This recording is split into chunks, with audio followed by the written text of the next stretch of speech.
Hello everyone.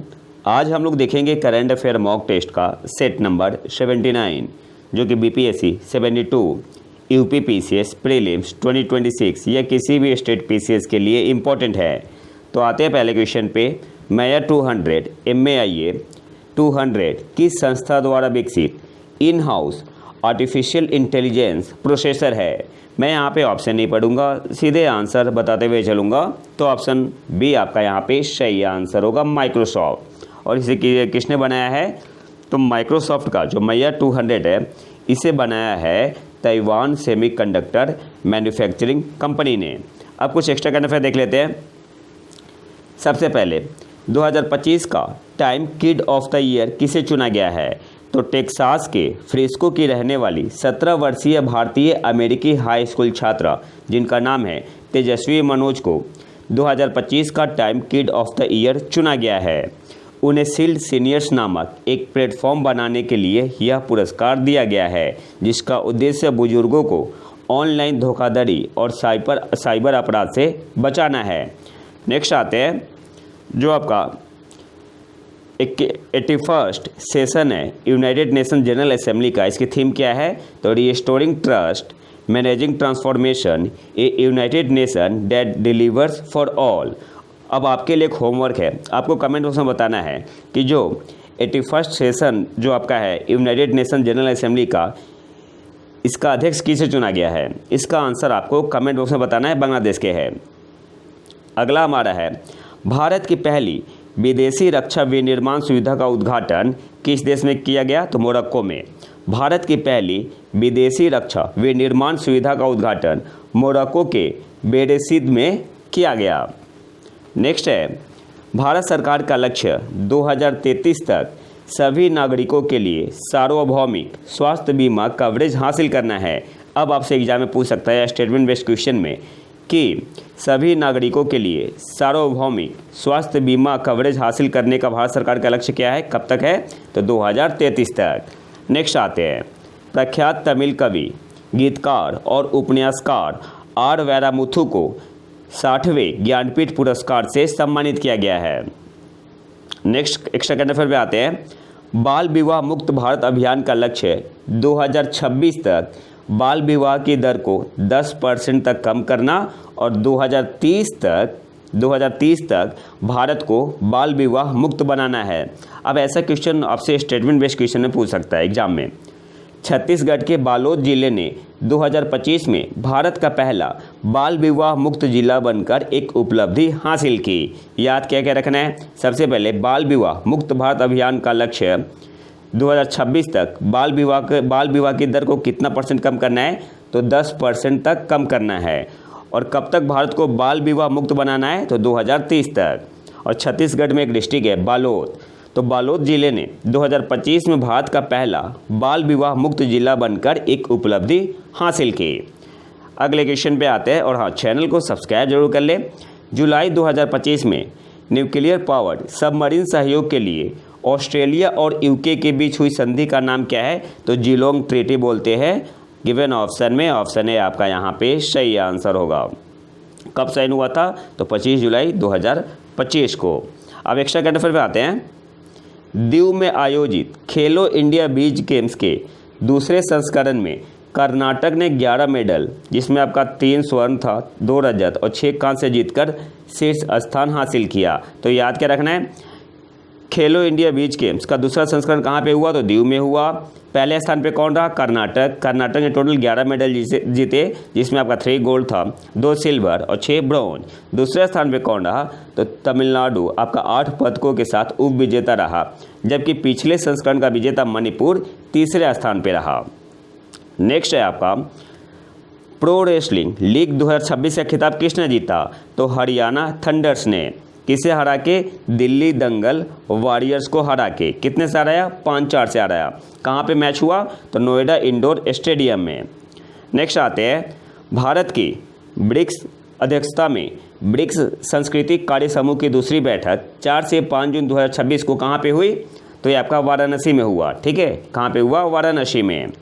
Next आते हैं केंद्र सरकार ने अवैध आवर्जन और अन्य अप्राकृतिक कारणों से भारत में होने वाले जनसांख्यिकीय बदलाव की जांच के लिए किसकी अध्यक्षता में एक उच्च स्तरीय समिति का गठन किया? तो नाम क्या है? प्रकाश प्रभाकर नवलकर। केंद्र सरकार ने अवैध आवर्जन और अन्य अप्राकृतिक कारणों से भारत में होने वाले जनसांख्यिकीय बदलावों की जांच के लिए प्रकाश प्रभाकर नवलकर की अध्यक्षता में एक उच्च स्तरीय समिति का गठन किया। नेक्स्ट आते हैं एक्स्ट्रा करंट अफेयर पे। दिल्ली को आधिकारिक तौर पर 2027 में एशिया कप तीरंदाजी के दूसरे चरण की मेजबानी के लिए चुना गया है। यह भारतीय खेलों के लिए एक महत्वपूर्ण उपलब्धि है क्योंकि देश 22 वर्षों में पहली बार शीर्ष स्तरीय अंतर्राष्ट्रीय तीरंदाजी प्रतियोगिता का आयोजन करेगा। नेक्स्ट आते हैं विश्व पैरा एथलेटिक्स ग्रांड प्रिक्स 2026 आपका नई दिल्ली में हुआ था। इसमें भारत ने पदक तालिका में पहला स्थान हासिल किया। मेजबान देश ने विभिन्न ट्रैक और फील्ड स्पर्धाओं में 75 स्वर्ण, 75 गोल्ड मेडल, 69 रजत, 64 कांस्य पदकों सहित कुल 208 पदक जीतकर ऐतिहासिक प्रदर्शन किया। तो जो आपका विश्व पैरा एथलेटिक्स ग्रांड प्रिक्स 2026 हुआ जो कि नई दिल्ली वाला फेज था, तो इसमें भारत ने टॉप किया है। भारत ने टोटल 208 मेडल जीते जिसमें 75 का गोल्ड था, 69 आपका सिल्वर था और 64 आपका ब्रॉन्ज यानी कांस्य था। सेकेंड स्थान पे कौन रहा? तो सेकेंड पे रूस रहा 35 पदकों के साथ और तीसरे स्थान पे बोस्निया और हर्जेगोविना। नेक्स्ट आते हैं भारत का पहला मेगा ग्रीनफील्ड शिपयार्ड तमिलनाडु के थूथुकुडी में भारत दक्षिण कोरिया फ्रेमवर्क वॉयज दक्षता और पैमाने के साथ यार्ड सहायता प्राप्त विकास के संचालन के लिए साझा दृष्टिकोण, इसका फुल फॉर्म होता है, के तहत विकसित किया जाएगा। सिंपली आपको याद रखना है कि भारत का पहला मेगा ग्रीनफील्ड शिपयार्ड कहाँ पे विकसित किया जाएगा, तो या कहाँ पे विकसित किया जा रहा है? तो तमिलनाडु के थूथुकुडी में। नेक्स्ट आते हैं पंचम किस मंत्रालय द्वारा यूनाइटेड नेशन चिल्ड्रन फंड यानी यूनिसेफ के सहयोग से विकसित किया गया एक डिजिटल टूल है? तो ministry of Panchayati Raj, option D आपका यहाँ पे सही आंसर होगा। ये भी याद रखना किसके सहयोग से विकसित किया है? पंचायती राज मंत्रालय ने, तो यूनिसेफ के सहयोग से। और पंचम का मतलब क्या हुआ? Panchayat assistance and messaging chatbot. ये याद रखना है, पंचम का आपसे फुल फॉर्म पूछ सकता है। पंचम किस मंत्रालय द्वारा यूनिसेफ के सहयोग से विकसित किया गया एक डिजिटल टूल है? तो पंचायती राज मंत्रालय। पंचम का मतलब क्या हुआ? Panchayat assistance and messaging chatbot. अब एक्स्ट्रा करंट अफेयर पे आते हैं। भारत दूसरा सबसे बड़ा मोबाइल बनाने वाला देश बनकर उभरा 2025 में और 2025 में स्मार्टफोन एक्सपोर्ट सबसे आगे था। नेक्स्ट है आपका 7वां यूरोपीय संघ भारत प्रतिस्पर्धा सप्ताह 11 और 12 दिसंबर 2025 को 2 दिनों तक वर्चुअल रूप से आयोजित किया गया। इस कार्यक्रम में भारतीय प्रतिस्पर्धा आयोग और यूरोपीय आयोग के प्रतिस्पर्धा महानिदेशालय के अधिकारी एक साथ आए।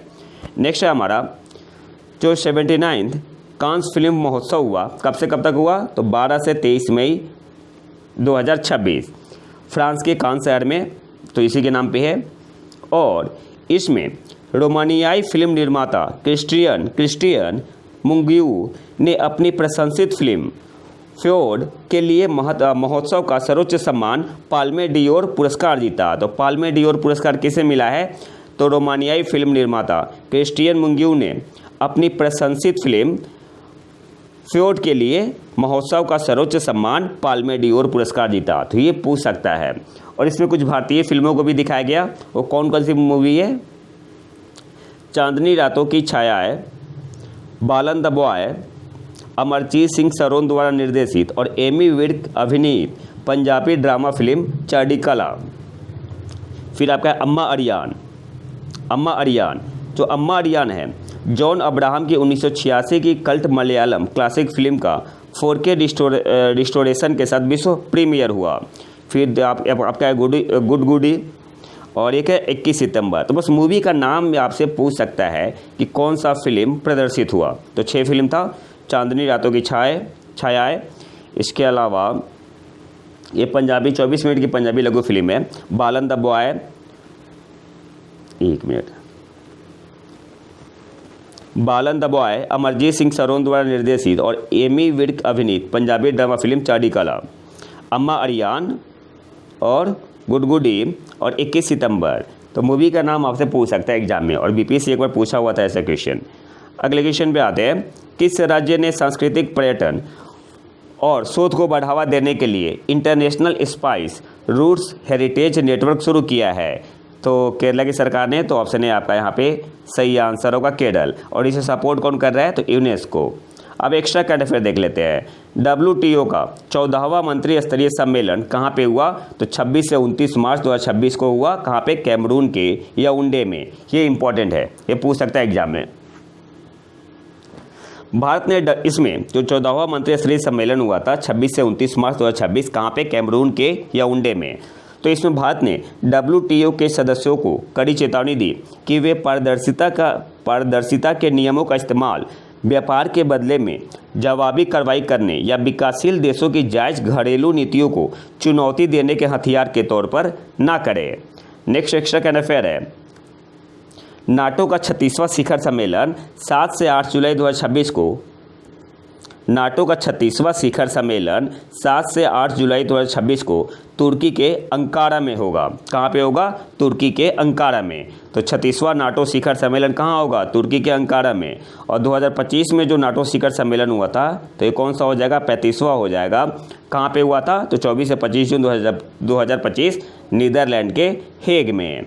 अगले क्वेश्चन पे आते हैं, किस राज्य सरकार ने व्यवसायों के लिए वॉइस आधारित बिलिंग और अकाउंटिंग असिस्टेंट जिसका नाम है पिल्लो AI लॉन्च किया? तो किसने पिल्लो AI लॉन्च किया है? आंध्र प्रदेश की सरकार ने। और किसका हेल्प करेगा? तो MSME का। तो ऑप्शन सी आपका यहाँ पे सही आंसर होगा। The Andhra Pradesh government launched pillow AI, India's first voice based billing and accounting assistant design. किसके लिए? For small and medium enterprises MSME। और किसने लॉन्च किया? तो आंध्र प्रदेश के मुख्यमंत्री कौन है? N चंद्रबाबू नायडू जी ने। कहाँ पे किया? अमरावती में। अब एक्स्ट्रा करंट अफेयर पे आते हैं, यूरोपीय संघ और भारत नई दिल्ली में अपना 16वां कहाँ पे? नई दिल्ली में अपना 16वां EU भारत शिखर सम्मेलन आयोजित कर रहे हैं, जिसमें EU भारत रणनीतिक साझेदारी में एक नया अध्याय शुरू हो रहा है। हालांकि ज़्यादा इंपॉर्टेंट नहीं है, बस इतना याद रखने के जो 16वां EU भारत शिखर सम्मेलन हुआ कहाँ पे हुआ? नई दिल्ली में हुआ। नेक्स्ट आते हैं 48वां आसियान शिखर सम्मेलन, यह पर कहाँ पे हुआ? तो फिलीपींस के सेबू में आयोजित किया गया था। 48वां 48th आसियान शिखर सम्मेलन कहाँ आयोजित किया गया? तो फिलीपींस के सेबू में। कब से कब तक? 6 से 8 मई 2026। इसके अलावा जो 22वां आसियान भारत शिखर सम्मेलन है, ये 26 अक्टूबर 2025 को वर्चुअल माध्यम से आयोजित किया गया, जिसकी मेज़बानी मलेशिया ने कोलंबपुर में की। भारतीय प्रधानमंत्री नरेंद्र मोदी और आसियान नेताओं ने संयुक्त रूप से अपनी व्यापक रणनीतिक साझेदारी की समीक्षा की और 2026 से 2030 के लिए आसियान भारत कार्य योजना का अनुमोदन किया। अगले क्वेश्चन पे आते हैं, स्वच्छता पखवाड़ा पुरस्कार 2025 में किस पोर्ट अथॉरिटी ने पहला पुरस्कार जीता? तो किसने जीता है? पारादीप पोर्ट अथॉरिटी ने। तो ऑप्शन बी आपका यहाँ पे सही आंसर होगा। अब एक्स्ट्रा करंट अफेयर आते हैं, भारतीय टीनेज स्क्वैश खिलाड़ी अनाहत सिंह निकोल डेविड का रिकॉर्ड तोड़कर PSA वर्ल्ड टॉप 20 में जगह बनाने वाली सबसे कम उम्र की एशियाई खिलाड़ी बन गई। कौन? तो भारत की है स्क्वैश खिलाड़ी अनाहत सिंह। अगले एक्स्ट्रा करंट अफेयर पे आते हैं, हाल ही में इंटरनेशनल ऑर्गेनाइजेशन फॉर माइग्रेशन ने ग्लोबल अपील 2026 रिपोर्ट जारी की। IOM ने 2026 में दुनिया भर के 4.1 करोड़ लोगों की मदद के लिए 4.7 अरब अमेरिकी डॉलर की मांग की है। तो आपसे एग्जाम में पूछ सकता है कि ग्लोबल अपील 2026 रिपोर्ट किसने जारी की? तो आंसर क्या होगा? इंटरनेशनल ऑर्गेनाइजेशन फॉर माइग्रेशन ने।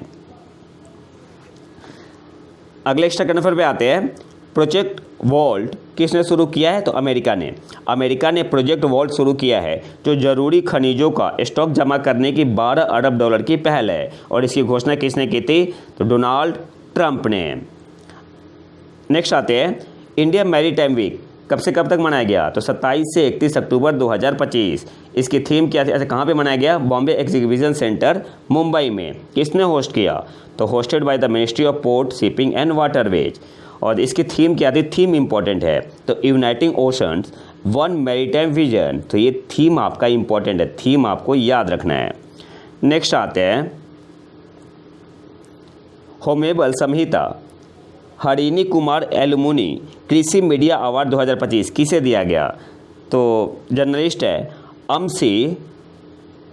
अमसी प्रसन्न कुमार। कृषि मीडिया अवार्ड 2025 किसे दिया गया? पूरा नाम है होमेबल संहिता हरिणी कुमार एलुमनी कृषि मीडिया अवार्ड 2026। एलुमनी कृषि मीडिया अवार्ड 2025 किसे दिया गया? अमसी प्रसन्न कुमार को। नेक्स्ट आते हैं, भारतीय क्रिकेट टीम के पूर्व कप्तान महेंद्र सिंह धोनी भारत की पहली अंतर्राष्ट्रीय बहुस्तरीय पेशेवर cycling race Bajaj Pune grand tour 2026 के सद्भावना राजदूत थे। कौन? महेंद्र सिंह धोनी। इसके अलावा फिक्की के 2025-26 कार्यकाल के लिए किसे अध्यक्ष चुना गया है? तो आरबीजी ग्रुप के उपाध्यक्ष अनंत गोयनका। अगले क्वेश्चन पे आते हैं, हाल के आंकड़ों के अनुसार वित्त वर्ष 2024 में भारत में ऊन का सबसे बड़ा उत्पादक राज्य कौन था? तो ये आपका राजस्थान रहा था। तो ऑप्शन ए आपका यहाँ पे सही आंसर होगा, राजस्थान। अब यहाँ से कुछ इंपॉर्टेंट पॉइंट देख लेते हैं। भारत दुनिया में दूसरी सबसे बड़ी भेड़ों की आबादी है। कितना है? 7.74 करोड़ भेड़ें हैं इंडिया में, और दुनिया की दूसरी सबसे बड़ी भेड़ों की आबादी भारत में है। और ऊन उत्पादन में भारत दुनिया में 9वें स्थान पर है। वित्त वर्ष 2023-24 में राजस्थान सबसे बड़ा ऊन उत्पादक राज्य बना रहा, जहां 13,50 हजार किलोग्राम ऊन का उत्पादन हुआ। तो देश के कुल उत्पादन का कितना था? 47.53% था। इसके बाद जम्मू कश्मीर रहा है। ठीक है, तो पहले स्थान पे राजस्थान, दूसरे स्थान पे जम्मू एंड कश्मीर। अगले क्वेश्चन पे आते हैं, एक्स्ट्रा करंट अफेयर है। बिहार मंत्रिमंडल ने, और इम्पोर्टेंट है बीपीएससी के लिए, बिहार मंत्रिमंडल ने रोजगार और अवसंरचना को बढ़ावा देने के लिए 3 नए विभागों के गठन को मंजूरी दी। और वो 3 नए विभाग कौन से हैं? तो युवा रोजगार और कौशल विकास पहला हो गया, दूसरा आपका उच्च शिक्षा हो गया, तीसरा आपका नागरिक उड्डयन हो गया। इस विस्तार के साथ राज्य सरकार के विभागों की कुल संख्या कितनी हो गई है? 48 हो गई है। और ये जो गठन को मंजूरी दी गई थी 3 नए विभागों को, कब डेट भी आपसे पूछ सकता है, तो 9 दिसंबर 2025। नेक्स्ट आते हैं, बीजेपी के वरिष्ठ नेता डॉक्टर प्रेम कुमार को 18वीं बिहार विधानसभा का नया स्पीकर चुना गया है। उन्हें प्रोटेम स्पीकर नरेंद्र नारायण यादव ने उनके सर्वसम्मति से चुने जाने की घोषणा की। तो हो सकता है ये भी पूछ ले कि प्रोटेम स्पीकर कौन थे जिन्होंने डॉक्टर प्रेम कुमार को सर्वसम्मति से चुने जाने की घोषणा की? तो प्रोटेम स्पीकर का नाम क्या था? नरेंद्र नारायण यादव जी। ठीक है, अगले क्वेश्चन पे आते हैं, किस देश ने अक्टूबर 2025 में अपनी पहली राष्ट्रीय बाल सुरक्षा नीति लॉन्च की? तो फिजी ने। ऑप्शन डी आपका यहाँ पे सही आंसर होगा। अब कुछ एक्स्ट्रा करने पे देख लेते हैं। जो आपका भारत का निर्वाचन आयोग है, तो भारत का निर्वाचन आयोग 21 से 23 जनवरी 2026 तक नई दिल्ली के भारत मंडपम में लोकतंत्र और चुनाव प्रबंधन पर पहले भारत अंतर्राष्ट्रीय सम्मेलन 2026 की मेज़बानी करेगा। हो चुका है, ठीक है, थोड़ा पहले का न्यूज है। तो कब से कब तक हुआ? लोकतंत्र और चुनाव प्रबंधन पर पहले भारत अंतर्राष्ट्रीय सम्मेलन 2026 कब से कब तक हुआ? 21 से 23 जनवरी 2026। किसने मेज़बानी की? तो election commission of India, Bharat का निर्वाचन आयोग। कहाँ पे हुआ? नई दिल्ली में हुआ। 3 दिवसीय अंतर्राष्ट्रीय सम्मेलन था और इसका विषय क्या था? एक समावेशी, शांतिपूर्ण, लचीली और टिकाऊ दुनिया के लिए लोकतंत्र। और किसके तत्वाधान में आयोजित किया गया ये जो अंतर्राष्ट्रीय सम्मेलन था? तो India international institute of democracy and election management द्वारा आयोजित किया गया। अगले क्वेश्चन पे आते हैं, हाल ही में भूकंप के कारण चर्चा में रहा मिंडानाओ द्वीप किस देश में स्थित है? तो ये आपका फिलीपींस में स्थित है। ऑप्शन बी आपका यहाँ पे सही आंसर होगा। एक्स्ट्रा करंट अफेयर पे आते हैं, शेषनाग 150 क्या है? आपसे एग्जाम पूछ सकता है, या शेषनाग भी केवल। तो शेषनाग 150 क्या है?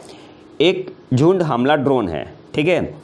और इसे विकसित किसने किया है? तो बेंगलुरु स्थित रक्षा startup New Space Research and Technology द्वारा इसे विकसित किया गया है। ये काफ़ी अत्याधुनिक, कम लागत वाला लंबी दूरी का झुंड हमला ड्रोन है। शॉर्ट में इसे बोलते हैं NRT, new Space Research and technology. कहाँ पे स्थित है? बेंगलुरु में। इसने डेवलप किया शेषनाग 150। शेषनाग 150 ये जो आपका 1000 किलोमीटर से ज़्यादा की ऑपरेशनल रेंज है और 5 घंटे से ज़्यादा समय तक उड़ान भरने की क्षमता है। शेषनाग 150 टारगेट एरिया के ऊपर मंडरा सकता है और रियल टाइम निगरानी व रणनीतिक हमले के विकल्प दे सकता है।